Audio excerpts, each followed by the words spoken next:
So we're going to talk to you today about Galway now, a little bit about who we are. We'll tell you about some of the European exemplars we've looked at to inspire the thinking that we've come up with. And then we'll look at Galway city at a large scale for 2070, and then look at a Galway neighbourhood for 2070, and finally take a look at the inner city. So Galway now, I suppose this is an initial visioning study. It's the beginning of an approach, and it's a methodology for long-term sustainable city development. And it could be, and we hope will be, applicable to all Irish cities and large towns.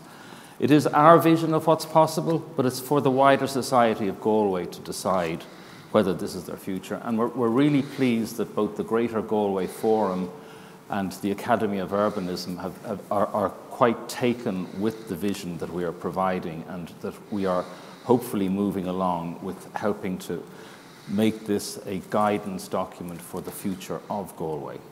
So at the moment, Galway has got 80,000 people and 44,000 jobs. It's on 2,235 hectares, 31,000 dwellings, and 25,000 third-level places. On the downside, it's very low density, only 13 dwellings per hectare, compared with the 35 dwellings per hectare that is currently being sought. It suffers from really bad urban sprawl around its beautiful city centre, and it is famed for its magnificent congestion. In 1996, it had about 26,000 people, and it's tripled in growth since in the 50 years since 2070 to just under 80,000 now. And we have a demographer working with our group, and he is quite convinced that Galway can triple again within the next 50 years, given its economic vitality. And looking at that 1966 image, wouldn't it have been amazing if we did come up with a coherent urban development plan for it then, and how different it could have been?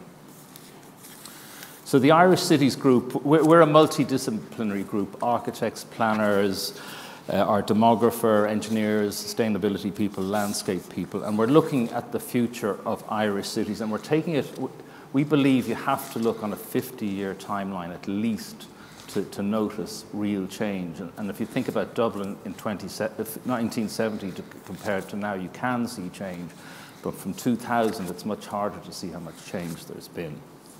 And what we're trying to do is guide the long-term vision for Galway and our other cities over the next 50 years. And we see this kind of as a roadmap that would help development plans as they go through their 5-year cycle to maintain a long-term view. We made a number of study visits, and we did a number of desktop studies, and I'm just going to talk a little bit about Freiburg, because it's a city of about 230,000 people, which is about the size that Galway could grow to in the next 50 years. And lessons from Freiburg, I suppose, their municipality has the ability to acquire land for the public good at current value before rezoning. They have the right to force either land sale or purchase. And they also raise about 30% of their funding from their own municipal side. And then they have a Landa system. So about 60% of their financing is local rather than central. On the planning side, they are excellent at bottom-up and top-down land use planning. They base their planning around sustainable transport, that's public and active transport. And 60% of the residents don't actually own a car. And they've cut CO2 levels enormously since the late 1980s. One of the most important things they did at the start was they made the centre pedestrian dominant right from the early 70s. And that made the centre of the city the unquestionable focus of the life of the city. And all social life takes place there. It's so vibrant. And one of the great things we talked earlier about the heart being taken out of Irish towns. In Freiburg, large retailers are not allowed to build out-of-town facilities. They have to adapt to their units to the multiple smaller buildings, and it just makes such a difference. Again, there's the key data, 226,000 people, 94,000 dwellings, 117,000 jobs, and about 30,000 students. So Jim will now talk to you about applying the Charter to Galway.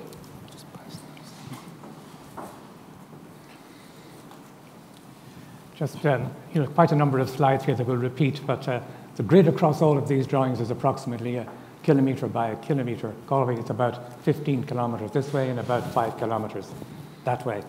The red line here is the boundary between the county and the city, and you can get some idea of the incoherence of the structure of Galway from this particular figure and ground drawing. That's exacerbated by the way in which roadways work in Galway, whereas very quickly after you leave the actual core of the city of Galway, it becomes a very suburban place. The grid of roads becomes very, very much wider, and some of these grid squares are 2 kilometres by 2 kilometres, not exactly the kind of thing that will give rise to strong urban compact growth in the future. So change has to occur in that. Flooding in Galway will in the future be an issue, but not an insurmountable issue. Largely on the coastline there will be some relatively small impacts, but further up in the Terryland area, very significant fluvial flooding. But this is, again, capable of significant mitigation. The structure of Galway, there's this very tight core that you're all very familiar with. The university in purple here stretching up along the river. And this thing that is so very distinct about Galway, the Tuam and Headford Road development that stretches out to Parkmore. That is that kind of greeny blue area stretching up to the northeast. This really has sucked an awful lot of the big box stores out of the middle of Galway. Many of those uses now stretching up in single story, a very, very inefficient use of that ground. And the grey and the lighter yellow here are the inner suburbs and the outer suburbs of Galway. Galway is suffused with suburbanization. All of this then, if you're going to begin to plan, we would figure we really have to look at the social conditions that occur within the various parts of Galway, the various ways of measuring deprivation, but clearly at the base of planning for new neighbourhoods would be a full audit of what is actually happening in the neighbourhood at the moment, the degree of deprivation, the degree of facilitation, the degree of high levels of education, the standard of housing. All of that must be, of course, well recorded. David has already mentioned Galway, 80,000 people, 44,000 jobs and 31,000 dwellings within that envelope that we've marked here in that sort of middle grey. And if Galway were to expand by a factor of 3, but at twice its current density, twice of what has happened in the past, this is the kind of activity that would develop out from that core out along all of the main routes. This, of course, couldn't really happen, but it's the kind of extent of development that would have to happen to absorb that growth by a factor of 3, but at twice the current density. So what to do instead? Our proposals would be that you would regard the city of having pretty much an established boundary, that any brownfield sites and any really significant opportunities within are relatively small, perhaps 15 to 20% expansion of the urban envelope will be developed at approximately 85 dwellings per hectare on 70% of the land, leaving, of course, land for schools, for workplace, because we will be looking at the development of balanced neighbourhoods in the future. This could provide for tripling of the growth, but it would require an immense effort of the kind that was spoken of by the previous speakers. And to put in context, who owns land? Everything that's here in yellow belongs to a public authority. Now, there are many public authorities. Some of these are schools, some of these are university areas, some of these are owned by the local authority, by the county council, city council. But there's an awful lot of the land owned by public uses, which, if coordinated and if they could see themselves as part of a coordinated effort over the next 50 years, could wreak enormous change. Transportation will be a huge part of the transformation of Galway. The large arrows coming in are, in this case, the traffic coming in from outside. Approximately half of those that work in Galway come in from outside. The other half live in Galway. They come, by and large, in cars. The big areas in purple are the oranges, and an awful lot of people live on the west side of Galway that want to work on the east side of Galway. Central City is clearly in there in the middle, and these are the places from which, to which people are going in the mornings and leaving in the afternoons. The overall proposal that we have is an extension of the current ARAP plan. ARAP have done a transportation study for Galway. It starts with the ring road. We believe that if you think about Galway trebling in population, and the population of Ireland perhaps increasing by at least half, maybe indeed by a full 100% over 50 years, will we need a ring road in Galway? We believe you will. On the edge, where each of the radial roads comes into Galway, we would see park and ride stations being established. And these I'll talk about a little bit later, not just as park and ride. They're not just places for garaging cars, but they're a takeoff for all of public transport. Public transport would emanate from these places and take you to any part of Galway in a cross pattern of, you might have to take 2 buses to get from place to place, but a bus-based system that would serve the whole of Galway with a frequent and well-provisioned public transport system. The centre of Galway being largely pedestrianised and being only available for private vehicles for those who really have business in there. For the rest, you're kept outside. A grid then of the various, I think we have here 9 routes, 9 bus routes, again, electric vehicles for the future transport system. This would place, this drawing is of a 400-metre envelope from the main lines of public transport out to provide an envelope of what it would look like. So, in fact, everybody could live within a 400-metre distance of a public transport service. In our Freiburg trip recently, we found that they've worked, in fact, to 180 metres in Freiburg. Anybody in Freiburg lives within 180 metres of a stop for active, quick public transport. Active transport, where public transport, walking, cycling, come together, has to begin to suffuse the city. At the moment, this drawing shows what exists, which is absolutely vestigial. What our intention would be is that all of the public bus routes would have parallel cycle routes. Centre of town would be largely pedestrianised and therefore available for cyclists as well. And that green roads, where cars, scooters, and cycles share space, would come down a level below the main lines. And of course, there would be significant greenways, a greenway all across the frontage onto the sea, a greenway up along the Corrib on either side. Galway has 52 kilometres of water's edge, an enormous potential for the future. Clearly, if you're going to have 3 times as many people living in the city, you need to have a lot of open space, a lot of well-designed public parks. This drawing shows the already conserved areas that are already offered some protection around Galway. And we're suggesting, and these show the main areas of 3 main public parks, city parks that exist, the east, the west, and the north. The proposal would be that any new development would clearly have its own public open spaces, that in association with each of the arrival points into the city, those park and ride stations, you would begin to plan the kind of things that happen in Adamstown. The major areas for future organised recreation would occur around these nodes on the edge of the city. You have, of course, the whole frontages to water that would also be part of that level of amenity. But you can begin to see in that last slide a very different kind of pattern in the urban grain. Suddenly, a lot of those routes that went out as 2 kilometre by 2 kilometre grids of roads have now been broken up into something very different. And that can only happen if these existing neighbourhoods can be allowed to become significantly more dense and routes found to go through them. In terms of neighbourhoods, we've looked at Galway and found approximately 41 character areas. Well, many of these have simply a recognisable address. And in time, we would see those becoming very active 15-minute, 10-minute neighbourhoods, places where all of the things that you would require for the life for a week would be available to you. But just to indicate the kind of difficulty that's inherent, for a Department of Education school to find a site here, they have to go out and look for it. The amount of cooperation between local authorities and, for instance, Department of Health, Department of Education in finding places for facilities is relatively low. So we don't have coordination, but this plan would require approximately 22 to 25 new primary schools, about 18 new primary care centres for health. If even those were organised, and found place, you could begin to see new neighbourhoods grow or existing neighbourhoods begin to have a centre. And of course, there would be district centres.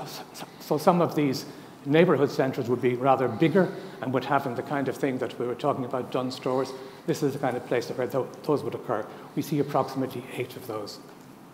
And how would densification begin to happen? This is the area of Renmore.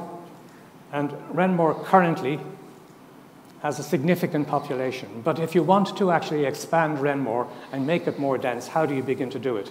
Well, corner sites, if developed at, let us say, 3 stories in apartments, you could add a significant number. If I read it right, 49 dwellings. Backland development, lands that are currently difficult to get at, could add 177 dwellings. Green edges, significant areas that have current use, for instance, parkland, could become and add 343 dwellings. Infill development on significant sites, continuing to use them for their current use, but adding new dwellings to it, approximately 64 dwellings. And obsolescence, approximately 0.5% of houses in Ireland become obsolete each year. So over a 50-year period, that will really be significant and could add a further 608 dwellings. So we moved from a 95-hectare envelope with approximately 1,195 dwellings to having 3,740 dwellings.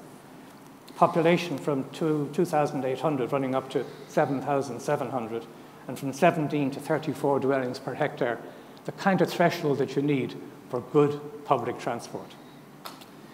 Also below the railway line, and within Galway, there is a significant railway line that currently is a single rail. We see it becoming 2 rails. Apart from that, it's currently, this land south of the railway is largely given over to farming to an extent, education to an extent, but largely for amenity uses. We see any of the major amenity uses staying there, but 3 new villages perhaps being developed within that area. And between them, large areas of green linking up to existing green areas, Lochatalia on one side and Merlin Park on the other. And of course, the area across the frontage being given over entirely to the kind of things that you enjoy on the seaside edge. Kind of developments we see would be approximately 4-story dwellings, largely 1-, 2-, and 3-person apartments. Yes, there would be some houses, but relatively few. This area is served by a railway station, by central car parking, from which you would leave, where you would leave your car or walk to your house. If you need your car to go to your house, yes, you can take it there, but you must then, after a period of time, bring it back to the garage. This kind of housing already exists very favorably in, again, Freiburg. Closer to the city centre, perhaps becoming 6 stories, and some indication here of how all of those villages link together along the railway. Yes, there is need for mitigation for flooding for this to happen, but for all that, we believe it is possible. And some indication here of what that looks like in 3 dimensions. David, I think I pass over to you at this stage. Okay, I promise I won't take more than 2 minutes. This is just looking at the inner city.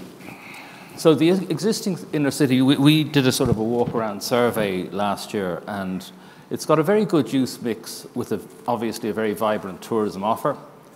They do need to revive their cultural offer. There are literally no significant development sites within the centre city.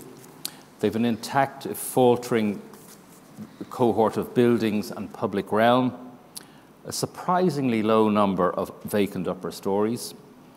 They have a potential for to be brave and have a large pedestrian dominant core area. And there are a lot of inner city car park sites that could be put to different use that would help to consolidate the city and how people move around. There are very good existing character areas and cultural venues that provide a good framework for strengthening the city centre over time. And what do we see happening? We think we should consolidate around the core to expand the city centre at higher density. For instance, that whole Headford Road area could be increased to 6 to 8 stories while maintaining the amount of retail already there. We would see creating biodiversity corridors. We would discourage out-of-town retail over time and put them back into those car park areas. We would connect the university over the old Clifton Railway Bridge, and make the city centre completely pedestrian. They're just the... And that concludes our presentation. Thank you.